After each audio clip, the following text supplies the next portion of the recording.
Um, Pat, I started it.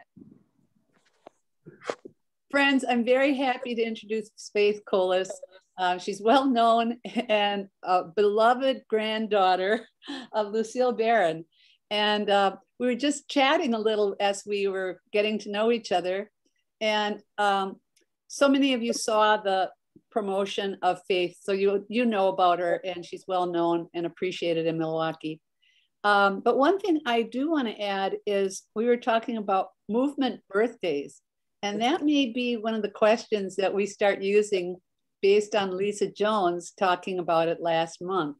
And so when I asked Faithe her movement birthday, she led right into a story, which was so beautiful. So just for the sake of recording, and then Faithe, go into your regular presentation. But know that I am so grateful and really look forward to getting to know you better. And anything we can do to promote Lucille Barron getting a park or a street, let us know, because many of us like taking action and getting into good trouble and feel solidarity with Lucille. So Faithe, would you like to lead off with whatever you want us to start thinking about? Oh, absolutely, Pat. Thank you so much. Good afternoon to everyone and all of the members of the League of Women Voters. The question was, what is your movement birthday? And so mine is kind of unique. I don't know the exact date or time. I'm thinking that I was around the age of 9, but my grandmother was one of the bodyguards for Angela Davis when she made a visit to Milwaukee. I was a child of probably about 9 years old. And so I had an opportunity to meet Angela Davis because my grandmother was one of her bodyguards for a visit that she made here to Milwaukee. So that would be I would say that would be my movement date. I was absolutely intrigued and just, I think the perfect word was or is in awe of not only my grandmother, but most definitely Angela Davis. So I want to thank you all again for the opportunity to speak with you today. I'm truly excited and I'm humbled and I'm honored to join you all to talk a little bit about not only myself, but also some of the work of my late husband, Eric Vaughn. So yay, yes. So let me give you just a little bit of background about myself. I was born and raised in Milwaukee, and I grew up in what I call the up and coming 53206 zip code. I'm a person where the glass is half full, and I know that 53206 is one of the most impoverished zip codes in the country, but I see it as an up and coming zip code. And I also grew up in the Sherman Park neighborhood where I currently live, and I reside here with my dog, Max. And you may hear Max from time to time. So I may pause so that Max can say what he needs to say, and then I'll continue my conversation with you. I'm the oldest of 6, and I grew up with 3 of my siblings. Our parents were married for 25 years, and then our father remarried and started another family. And from that union came another brother and sister. I'm a graduate of John Marshall High School, yay, Eagles. And I have a bachelor's degree in biblical studies from Midwest Bible College.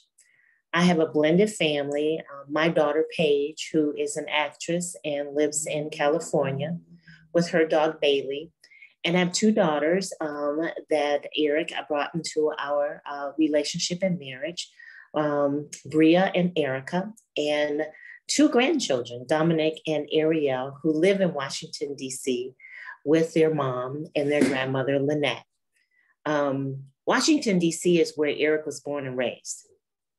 And he was the youngest of 3 siblings, all who have now gone on to glory. They're all together now again. I worked with the Milwaukee Courier newspaper for 20 years, and I learned the business of publishing from the ground up, from advertising manager to publisher and editor.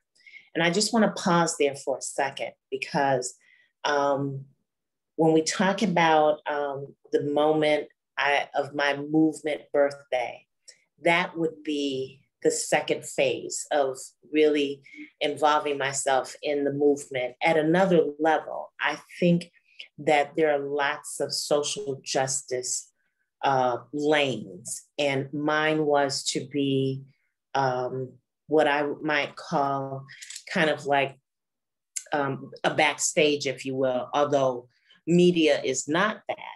But when you think of social justice, so many of us think of it in the mode of protest, or maybe in a legal mode. But I want to say that working in print media, especially Black media, is always a social justice cause there. And so I spent several years working as one of the hosts of Black Nouveau during my time at the Milwaukee Courier newspaper.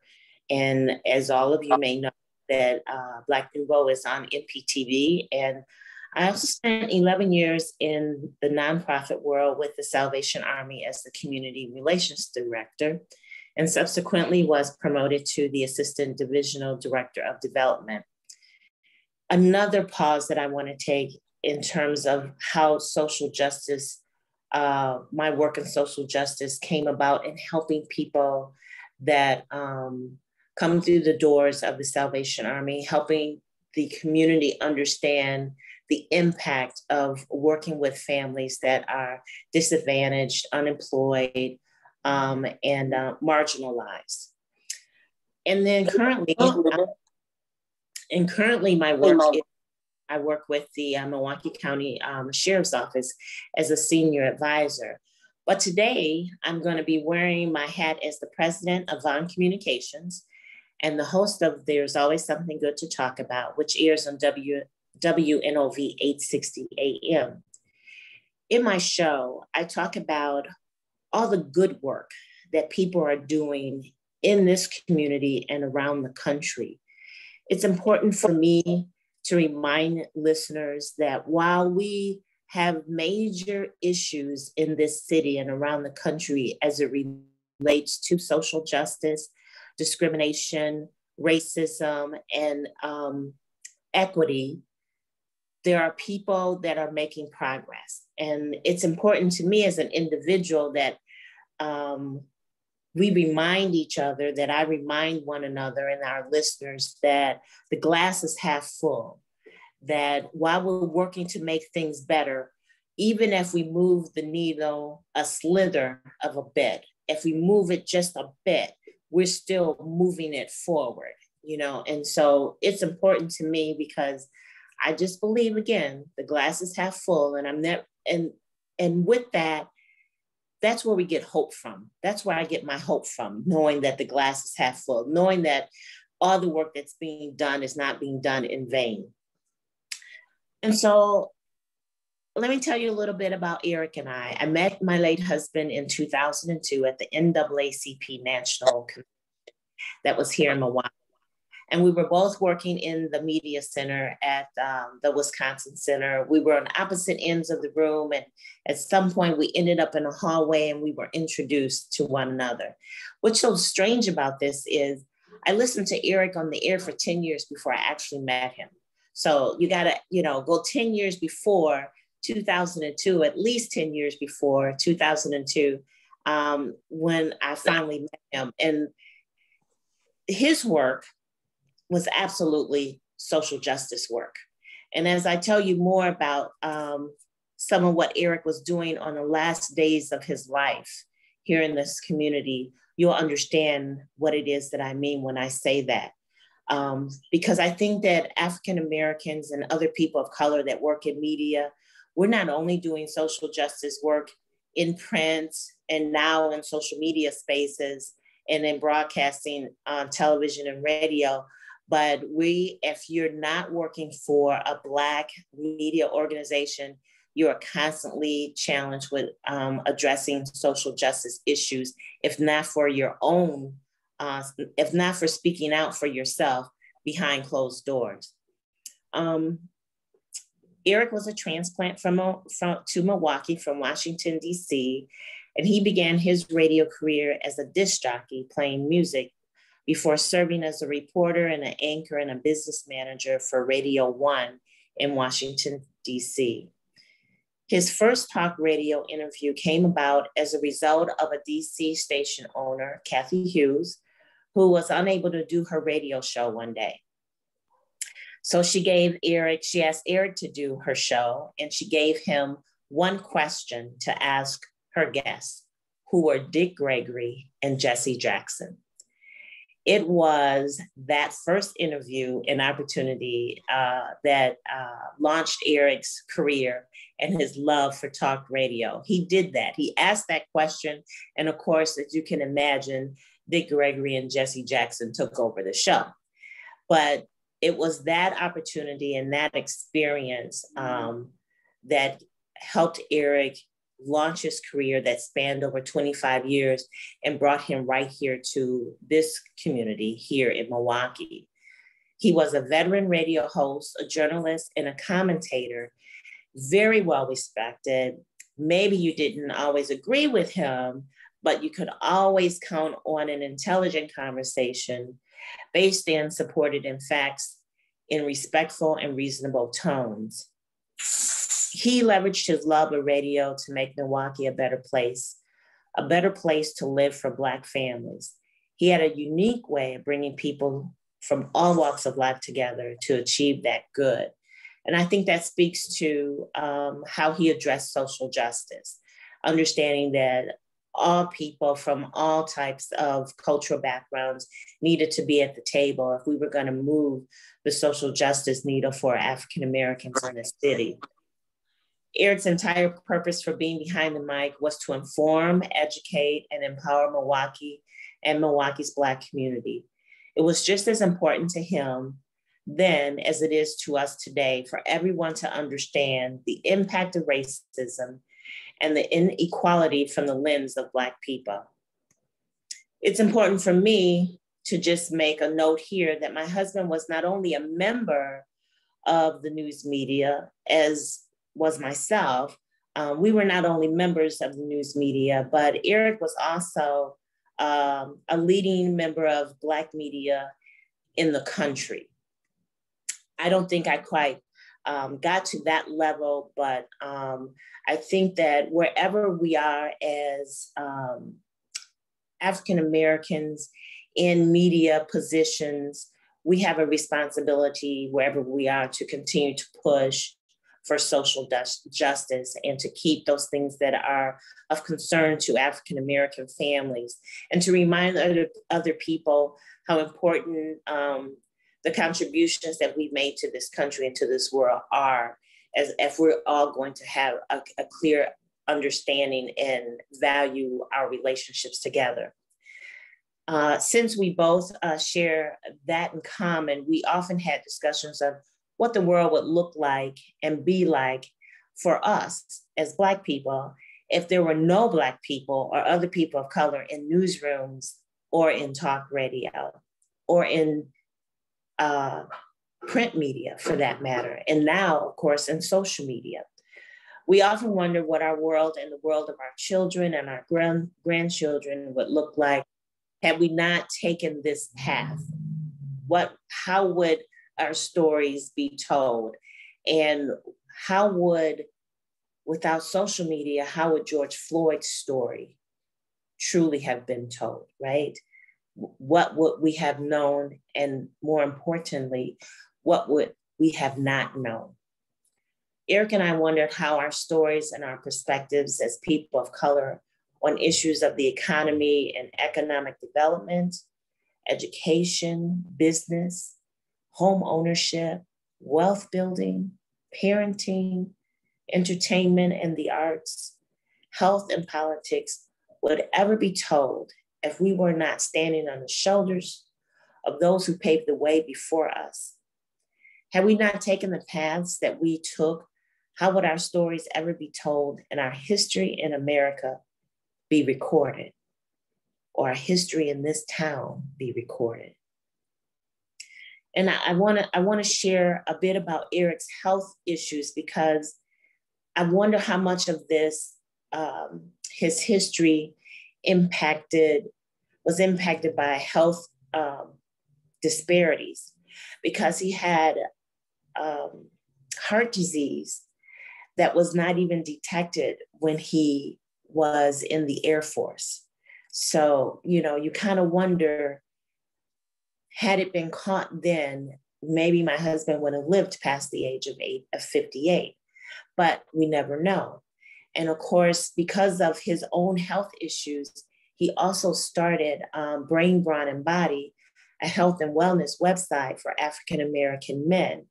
And so had he not followed his dream and just pushed through the opportunities that were made available to him to enter broadcast radio, what would that have looked like for him? Eric was not without health issues. He had cardiac disease, he had high blood pressure and polymyositis. It was his journey with his health issues and walking his daughter, Erica, through her journey of being diagnosed with lupus that moved him to start the website for African-American men's health, Brain, Brawn, and Body. And then on September 8th in 2016, my husband suffered a fourth heart attack and he died. And so the projects that Eric was working on before his death were Precious Lives, a radio series on the root causes of youth gun violence in our city. And here of late, we've been hearing lots of unfortunate news in the county and in the city about gun violence. It's a great concern to our law enforcement leaders here. And it was a great concern to Eric and the people that worked around Precious Lives. On the civil, the other thing that Eric was working on before his death, and I mean on the day of his death, he was actually texting people like Dr. Howard Fuller about a meeting that he was arranging with District Attorney John Chisholm. And the purpose of the meeting was a direct response to the civil disturbance of 2016 that took place near the Sherman Park neighborhood, or in the Sherman Park neighborhood where we live. And that disturbance actually took place about 6 blocks from our home. So we watched it unfold in real time as well as on television. But the meeting that Eric was working on those weeks before his death was a meeting with Dr. Howard Fuller and District Attorney John Chisholm to release the video to the family of Seville Smith. And so while Eric was known as a talk show host, which was also social justice work, he was behind the scenes off the mic, his social justice work continued. So right up until the hour that my husband suffered a heart attack, he was working in concert with others in this community to make the neighborhood that I still reside in safer and better, and to speak with families in this neighborhood and to bring people together at a table to talk about how to make things better, not just in the Sherman Park neighborhood, but in the city of Milwaukee. Very shortly after Eric's death, I received a call from WUWM, along with the documentary producer, Brad Lichtenstein, who brought the Precious Lives project to Eric's attention. And they wanted to start a fellowship named after Eric to, yes, continue Eric's legacy of work, but also to open the door for college graduates of color to have the opportunity, a paid opportunity, to work in public radio. And prior to then, I'm not sure that there was a lane, if you will, that allowed people the opportunity to work in public radio in this manner. And so this pipeline that opened the door for individuals of color to come into public radio is existing today. As a matter of fact, the 4th Eric Von Fellow was named as Simone, in 2021, in the early part of 2021. And so now she follows, you know, the legacy of three previous women, young women, who have had the opportunity to be Eric Von Fellows. And three of them, they're all still here in Milwaukee. All of those Von Fellows are here in Milwaukee. Taryn Powell, who is the race and ethnicity reporter for WUWM, and Angelina Mozar Salada, who also works with WUWM. Olivia Richardson, who is the storyteller at 88.9, and then Simone, who joins that long, you know, what we will hope will be a long list of prestigious reporters. And what I love about this is social justice work at its finest at another level, okay? But the most important thing I love about this is for a city that is named as the most segregated city in the country, right? Who has so many social ills that needs to be addressed. This is one of the gems that we can talk about of all of these women and those men and women that will come afterwards. They got their start right here in Milwaukee because of the legacy work of Eric Von, because of the social justice work of Eric Von, because of the work of bringing people of all backgrounds together to address the ills of the city of Milwaukee and those things that impact Milwaukee's African-American community. Those people all started right here in Milwaukee. And as they tell stories from the lens of people of color, they can address the social issues and the social injustices and remind people of the social justice work that's being done on the ground here in Milwaukee and how the work we do here impacts the rest of the nation. And so with that, I want to thank you all for the opportunity to just share a little bit, just a glimpse of some of the work that Eric and I did, and some of the work that I can continue to do on the air in our own way. I just want to emphasize how important it is that you don't have to be on the protest line to be moving the needle for social justice. You can be a politician, you can be a homemaker, you can be a grandmother, you can be a student, you can be a child. Our children are listening to the conversations and watching the news, and they're asking questions. And you never know what positive impact is going to come out of a child's mind and make its way through their mouth out into the world to impact the things that we do and the things that we count on to make this world and especially this city a better city. So with that, I'm open for questions, and I want to thank you all again for this opportunity. Wow. Hey, I'm so grateful to hear, and how wonderful to carry on a tradition of a love so deep when you had a partner who inspired you and you inspired and supported him. That solidarity that begins at home. And I'm also in a bonus family. And so I stopped saying I'm a stepmother when I saw one little girl take a giant step back, like, oh, you're a stepmother. And I go, yeah. I'm a bonus mother. And yeah, I use that term. I'm a bonus, and they're a bonus to me. But one of the questions I had was your use of seeing the up and coming 53206. Could you tell us more about, and I appreciate your optimism and the glass half full, but could you tell us some of the things that we could elevate and rise up as we talk to people about why we love Milwaukee? Oh, absolutely. I think that there's probably every person on this call has something good that they can say about Milwaukee, about how Milwaukee impacted them. First of all, we're all here. We're all still living in Milwaukee, right? We survived. And so, you know, I mean, and we haven't left. And I think I said before we started recording, the only thing that is going to take me out of Milwaukee is my daughter who lives in California. And when she, gets to a point in her life where she's ready to marry and have children, and she says, Mom, I'm getting ready to start a family. I need you out here. Then I will leave. But I love the good things about Milwaukee.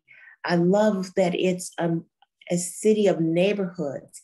I think we have to promote our neighborhoods more. I think it's very diverse. Yes, it is segregated, and we need to do something about that. But in the meantime, as the folks on the ground are addressing those issues, let's talk about the neighborhoods. Let's build the neighborhoods. One of the things that I talk about on my radio show, There's Always Something Good to Talk About, is I profile African-American and women-owned businesses. I like for people to know about where all the gems are in Milwaukee. I love being able to go to the lakefront and to our parks. I love being able to visit my friends in the neighborhoods they live in and sit on their porches and sit in their backyards and talk about, our children. I mean, these are some beautiful things here. I have wonderful memories as a child and as a teenager growing up in Milwaukee. I stay in this neighborhood because it's always been one of my favorite neighborhoods. I grew up just 2 blocks from here, went to high school at John Marshall, would walk down Sherman Boulevard, to get to the bus stop and just marvel at the beautiful homes. Well, those homes are still beautiful. The neighborhood has changed because African Americans live here, but the homes are still beautiful. And that means the people here are taking care of the homes, and that we know we live in a beautiful neighborhood. I know all of my neighbors by name. We watch out for one another. I love the intimacy of the neighborhoods. And so I think that that's one of my takeaways. I know that's one of the reasons I stay here. Plus, I love going to places where when I walk in, people know my name. And I think that that is another beautiful thing about Milwaukee. I love that we have young people on the ground that are doing all that they can to make Milwaukee and their neighborhoods a better place. There are more people in the city of Milwaukee that care about what's going on and want to do something. And you don't have to do anything big to make a difference. Thank you, Big. I'm opening up now, and I will call on you in case I'm able to see you all. Okay, Barbara is ready.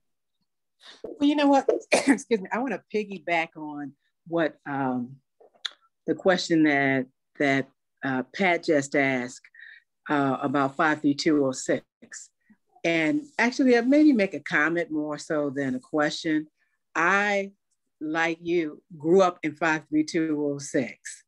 It's interesting. I mean, when you start talking to people and the number of people who grew up in 53206, that's an indication of how racially segregated this city is, because that's where we came from. And at the same time, I don't have any issues with saying that. I think about when I grew up, 3rd Street was the place to go to get whatever it is that you needed. They had a Rouse, they had Gimbel Schuster's, they had Furrier's. I mean, all kind of places. The Discount Den was on there, and it was it 67 or 68 when the riots came and the Discount Den got burnt up? I asked that question because I was away at Girl Scout Camp, Camp Alice Chester, for 2 weeks, and I came back, and that was the beginning of the end of 3rd Street as I knew it, as well as it being just a shopping center that we didn't have to go downtown. The place to go was on 3rd Street. Everything was there. Everything that you thought you needed was right on 3rd Street.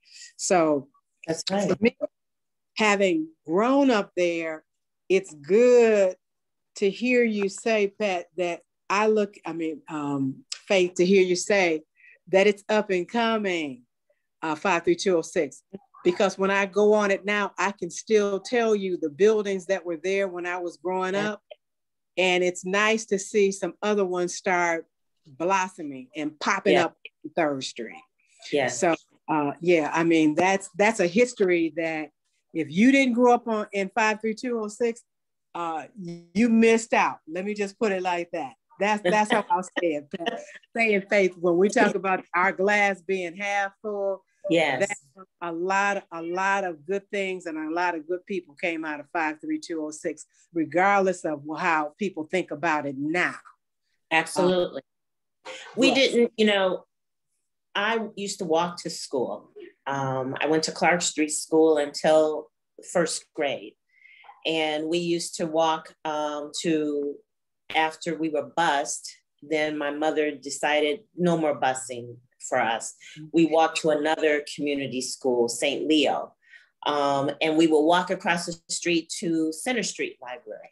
And we will walk across the street to Oasis Theater.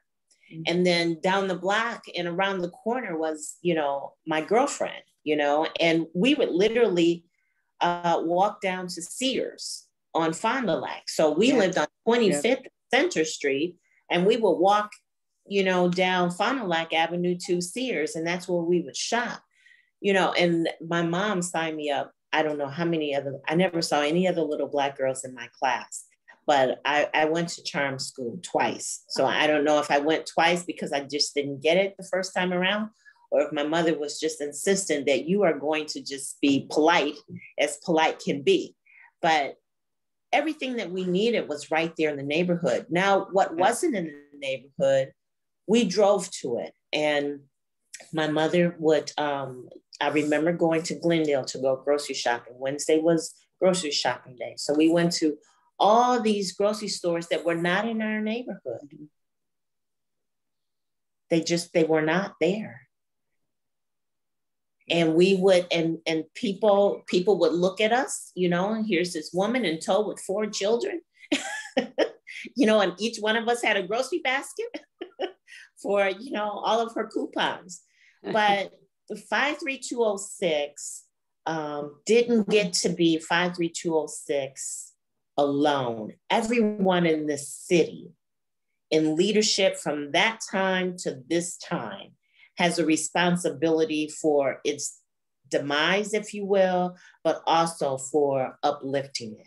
And my hat's off, really, I see people on the ground, grassroots folks doing the work to say, our zip code is not going down like that. WNOV radio is located in 53206. So, I mean, it's legendary in this community, and constantly doing things in the community and allowing people to come on to talk about the good work, not just in 53206, but around the city. Other questions and comments? Peggy?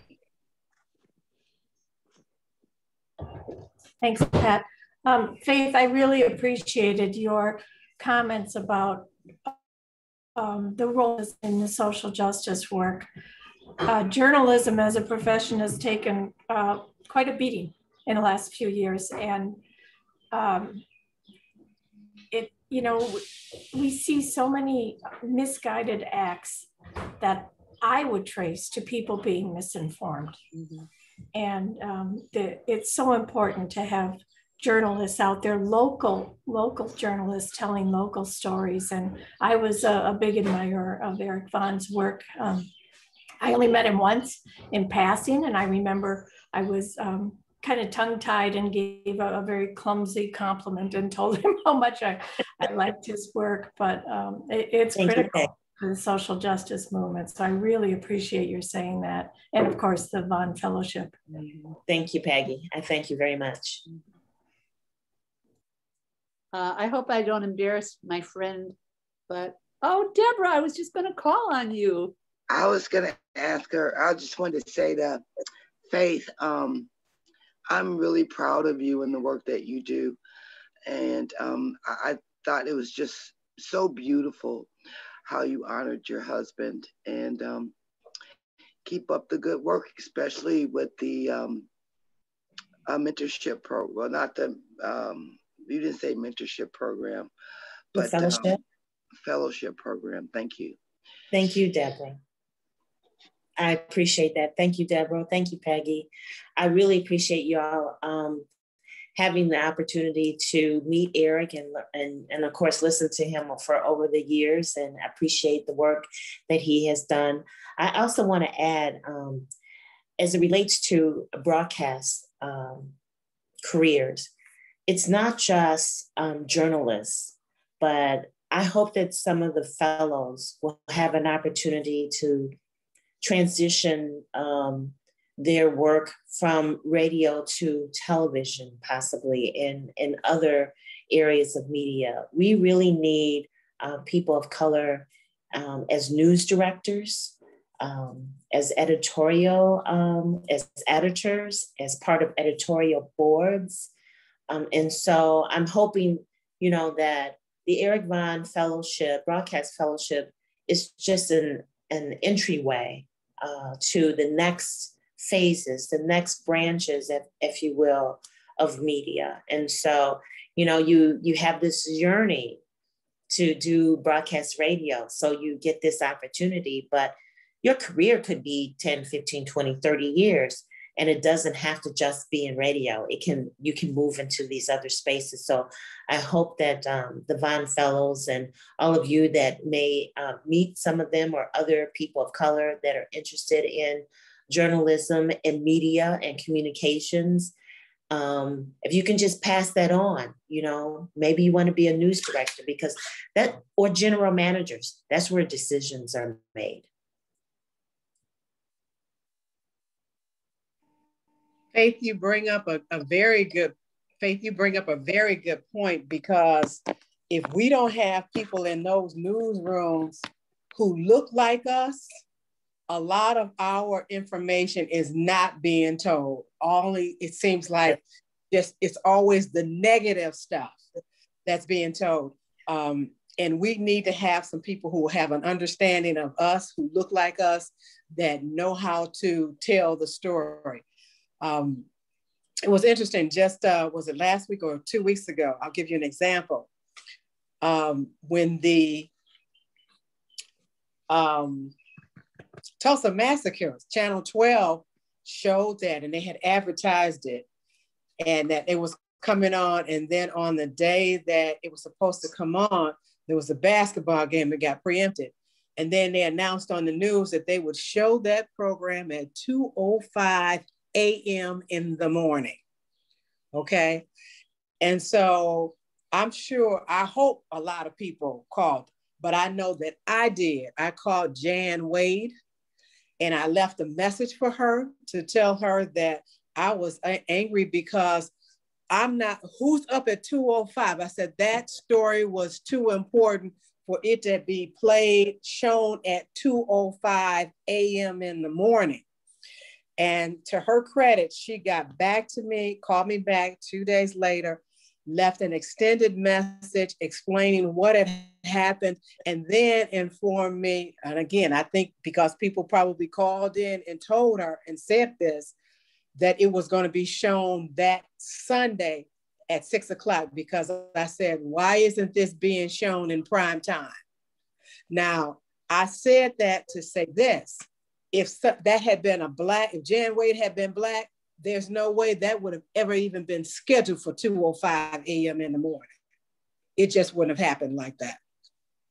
And that is the beauty of viewers. That's the power that we have as viewers. I mean, no one knows what our preferences are if we don't make them known. And so your call, I'm sure, was not a lone call. And I'm sure that others appreciate seeing it at 6 o'clock in the evening, like I did on that Sunday. Yes. But that's the important piece. At one time we had two African-American male news directors here in Milwaukee, one at Channel 12, and Ben Hart, who's now left Milwaukee and gone on to other things. But we also have one that has remained here, Kent Harrell, at CBS 58. And so, that's the beauty of diversity, to having not just in a workplace, but also in an audience, right? It could be if it were something about women, or if it was something about another culture, you know, how important it would have been to see it in prime time, versus at a time where, you know, most of us are sleeping, you know. So thank you, Barbara, for, you know, calling that to the attention of Channel 12. You know, Eric spent some time at Channel 12, and I'm sure that he would have been one of those voices, you know, had he still been there, saying we need to do something different. And so I'm sure that Jan appreciated the call. Well, and I appreciated the fact that she got back to me. Absolutely. I mean, and I was actually getting my hair done, and that's the only reason I didn't pick up the call, and it went to voicemail. And beauty moments are very important. She left this long message, and I was like, okay, and I had to call her back and thank her for returning my call and the message, and thank her for them making that decision to show that at 6 o'clock on a Sunday in prime time. Yeah, and I'm glad, and I know Jan, and I consider Jan a friend, and so I would have been surprised had she not called you back. Okay. So that did not surprise me. But you know, nobody is perfect. No business, no government, no politician, no parent. I mean, you know, we all make decisions, and we, you know, sometimes they're not the best decision, and that's the beauty of having somebody watching us, being part of our team. They can pull our coattail and say, hey, you know, maybe you want to do something different. And then being vulnerable and transparent enough to make the correction. Yes. Yeah. I thought that was cool. Yeah. I'm pretty sure she heard from some other people. I'm sure she did. Yeah. I'm going to follow up with a letter of appreciation, because that's the other thing. Sometimes I write letters of protest, and sometimes I make sure I balance it with calling out the people who are doing things in a positive way, or try to call in the people who need a little talking to. Kathy, I see you have unmuted. Would you like to make a comment or join in with questions? Oh no, she's frozen. Yes, I do. Thank you, Faith. Yeah. I just got home from work, and so I missed maybe the first, I'm going to say 30 minutes. Mm-hmm. But really appreciate hearing what you have to say about journalism. And my role or my passion in the League of Women Voters has been advocacy.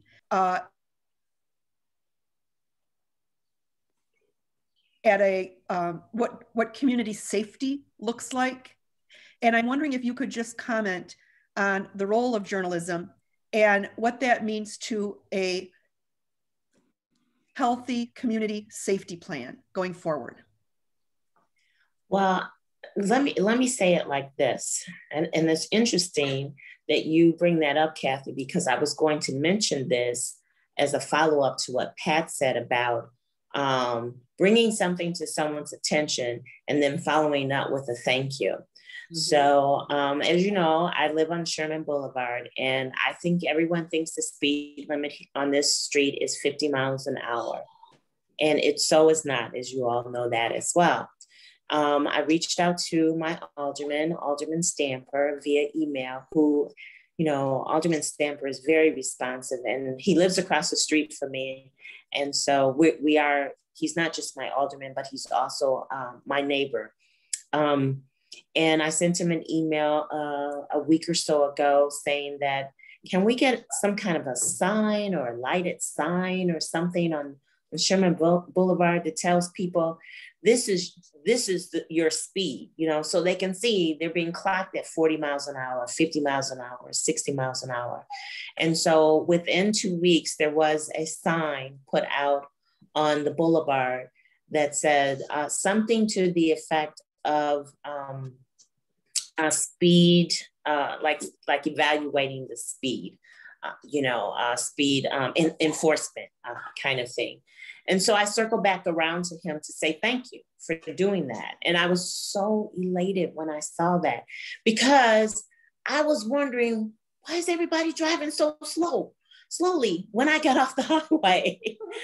You know, I'm so used to people just speeding by me, but we were all driving at 30 miles an hour. And then I saw the sign and I said, that is why. Every little bit helps. We have to help, and we have to be engaged with our law enforcement leaders and with our political leaders. With our neighbors, we have to talk to one another. You know, we have to put signs out. When they're saying they're giving signs that say, slow down, children at play here. Get a sign and put it on your yard, you know. If you see something in your neighborhood, say something. I will tell you, I am the nosy neighbor in my neighborhood. I am she. And I don't care if when I call the law enforcement, if they show up at my house. I want you to see, if you are a troublemaker, I want you to see, yep, it's me, and I'm not gonna stop. I am not gonna live in fear. I just believe that fear and faith don't live in the same place. I cannot be optimistic just in my own head if I'm not willing to work with people and to communicate to people that are in position to help. I want to help. Law enforcement needs the help of the community that it is committed to serve and protect. And that doesn't happen if you don't communicate to them when you see something going wrong in your neighborhood. We all know, at least I do, that we need good law enforcement leaders in agencies and organizations. Just like we need good doctors, and we need good teachers, and we need good politicians, and we want good neighbors because we want good neighborhoods, right? So that's how I think. Now, my grandmother, as I said before we started recording, she's more of a rebel, and we agree in all of those things that I said, but how we get there, we don't always agree on. But I do agree in diplomacy. I do agree with communication. I do agree with putting your money where your mouth is. I can't just talk safety and then I see things going on in my neighborhood and then I don't call anybody and say something about it. So I hope that answered your question, Kathy, because that's how I engage in my neighborhood. Well, go ahead, Barb. I like hearing what you say that, because in my block, I don't mind. I tell them I'm like Gladys Kravitz. If people used to watch Bewitched, I'm that nosy neighbor because I'm here and looking out for my home and my neighbors. And my neighbors. So, and my neighbors look out for mine too. Absolutely. Absolutely. Absolutely. Yes, I have turned into that woman, that nosy woman who stands in the window, who's looking out the window or standing outside, checking to see who's on the neighborhood, who doesn't live on the block. Right, exactly. And I'm asking my neighbors, have you seen so-and-so walking through the neighborhood? Do you know where they live? Is that someone new, or is that, a stranger? I mean, that's a word that I grew up with when I was a kid. That's a stranger. That's someone that none of the neighbors know. So why don't we know that person? Why is that person here? Let's find out a little bit about that person. At the very least, we have put up the red flags for one another to start to pay attention. Absolutely. So as we're beginning to come, I'm going to invite you all to unmute. I'm going to use the technique that Lisa Jones uses in our MICA board meetings, and that is to call on the people I see on my screen just to say thank you to Faith, or to tell us how you're feeling based on something good to talk about. And so Peggy, I'll pick on you. Then I'm going to call on Barbara and Deborah, Kathy, Mary, and Judy. So get ready to unmute. It's Peggy's turn. Well, thank you, Faith, and thank you everyone for joining us. There will be a lot more viewers of the recording. We will be promoting the recording on our YouTube channel, but you have so many worthwhile and wonderful things to say, and I love your outlook and everything you do for the community. Thank you. Thank you. Thank you, Peggy. Well, Faith, for me, I just want to say thank you for being here. It was certainly absolutely good to see you, since I hadn't seen you in a few years. Yes. And I just want to say thank you most of all for reminding me to be mindful that the glass is half full. I'm a glass half full person too. And I know that here lately, my focus has been a little slanted because of this reckless driving in my neighborhood. And I'm just like, whoa. So every day, literally before I leave home in my garage, I pray for cover. And then I thank God for bringing me home safely. Because like you're saying that Sherman Park, you would think Sherman Boulevard, and I live in Sherman Park also on 56 in Vienna. Like you said, you would think that speed limit was on 50 going down Sherman Boulevard. Well, you might think it's like 60 going down Capitol Drive. In my neighborhood, a lot of the neighbors won't even drive on Capitol Drive or go down Fond du Lac.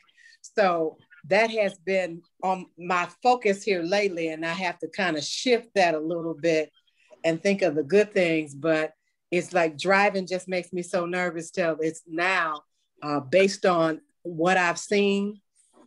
And I just appreciate you reminding me to look at the good thing, you know, and not let that cloud my head all the time, you know. So, I mean, I try to balance it by when I'm driving in places to look at the flowers and the greenery. But I tell you, when I'm coming down a Capitol Drive, I have to get off that street as quickly as possible. Well, I thank you so much, Barbara, for sharing that. And you're absolutely right. I think the thing that we have to remember that we can help, I think that we can help law enforcement with reckless driving. And none of us on this phone, on this Zoom call, have people in our families that are doing that reckless driving. But there are people that we may know who have family members that are doing that reckless driving. We have to encourage them to help their family members do the right thing, because those reckless drivers are taking lives of other Black people. Absolutely, absolutely. Deborah, and then Kathy, and then Mary. I just want to say, Faith, thank you for taking me down memory lane, but also thank you for sharing some things that I didn't know. I really enjoyed you today. Thank you, Deborah. Kathy?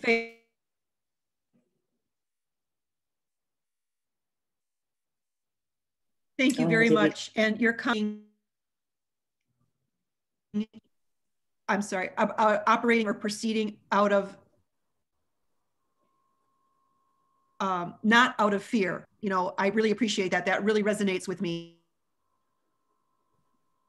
I try to check myself whenever I feel like there's a internal, am I operating out of fear,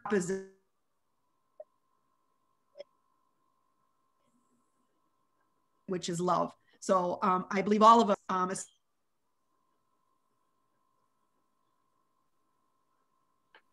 especially related to community safety. And again, I appreciate the time that you took. Thank you, Kathy. Mary, and then Judy. Faith, thank you for today. I was just thinking about how you're perfectly named as Faith. I know, isn't that crazy? It's the thing that's carried me throughout my entire life. I guess I would say was a social worker for many years and did many home visits for various programs, including kinship. So I saw many aunts and grandmas with small children. And I will say Sherman Boulevard was not always terrible, but it got to be very scary, and I wouldn't drive it anymore because I was, you know, in that neighborhood often. So I'm glad you're doing something about it, because it got to be frightening, and it's such a beautiful street, you know. Yes. And when I started to know that people were getting hit at bus stops and, you know, by careless drivers. So anyway, that's wonderful. And I would say the same thing, especially what you said about 53206, where I spent a lot of time too, because I think what a lot of people know about 53206 is Matthew Desmond's Evicted book, you know, which is pretty grim. So thank you for putting some history into 53206 and your good feelings about it and what a neighborhood it was and is returning to be. I know there's there's a store in Marantha that I haven't been to yet that's selling green plants. So I know there are, you know, new businesses popping up. But just thank you for your calm and optimistic demeanor. It really helps. It really helps a lot because we just, you know, hear negative things or hurtful things, you know. So just lifting us all up is really important today. So thank you so much. And all the work you do and all the work your husband did. It's just wonderful and inspiring. Thank you, Mary. Thank you very much. And last words from Judy. Well, just thank you for sharing the time with us, and thank you, Pat, for putting this program together so that a lot of us can, you know, learn things that we didn't know before, and just the reminders from the participants that the power one person has can really go a long way. Just making a couple phone calls, whether it's to a elected official, police department, the media, whatever, it's important for all of us to remember that. And it's kind of our responsibility if we're upset about things that we see as social injustice, we need to speak up. Absolutely. Thank you so much, Judy. And just a final comment, you are a person who's giving everything you can. And that's a role model for all of us. And please give Lucille Barron a hug from another feisty grandma. I sure will. Okay, stay strong, my friends. This will be the end of our recording, and I'll try to let you know when we get it on YouTube. Okay, well, wonderful. I thank